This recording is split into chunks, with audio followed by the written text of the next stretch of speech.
necessary acrimony. So nobody yesterday, according to the reports which had come from the disciplinary committee, nobody was expelled, including Comrade Mashaya Mombe, who had been brought in by Harare province. There was also another attempt in another recommendation about expulsion after a feud between members in Masvingo. And the president says both members are guilty. We don't want violence in the party. We don't want people who resort to settling issues about party through physical means. So they were given a reprimand, but no, there was no attempt.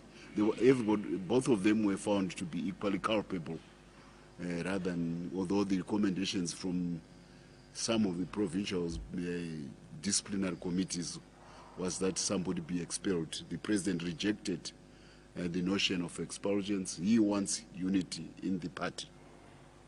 The other issues, they come from electoral co-option E in Manicaland, which the president listened to report from the leader of the party in Manicaland, Comrade Chinamasa, and there was a lot of debate about this matter, and the decision was that the president be given the privilege of going through the report of the security department of the party. And since the head of the security department of the party was on duty out of the country, the matter was deferred until he submits this report.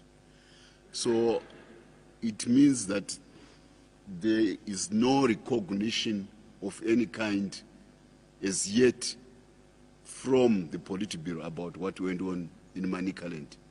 The chairperson, the acting chairperson, Mrs. Sako, remains the party's political organ of the Women's League, the de facto chairperson of Manicaland, until that report is finalized. It means that those premature announcements which you have read or had been heard on this particular matter, announcing that Dorothy Mabika is the new chairman, that is not the decision of the Politburo. That is the president, who is the owner of the party, is seized with the matter, and until that matter is resolved, the status quo remains. She is, Mrs. Sako, is the acting chairperson of the Women's League. Furthermore, on this matter, because of the debate which it elicited, the president warned against undue accusations and other activities which try to game the electoral systems of ZANU-PF. He was very, very stern. And this warning, he extended it to fellow members of the Politburo at the highest level. He says, if you game the system, and it turns out that I find out that you are gaming the system, you stand warned. I will charge you with fraud, electoral fraud. This is important because the president has announced that we are going to have an electoral congress in 2028. So there is now a lot of justing for positions, and there is a lot of trying to trap others or to sidestep others or to shortchange others within the party or to manipulate the constitution so that it favors particular outcomes.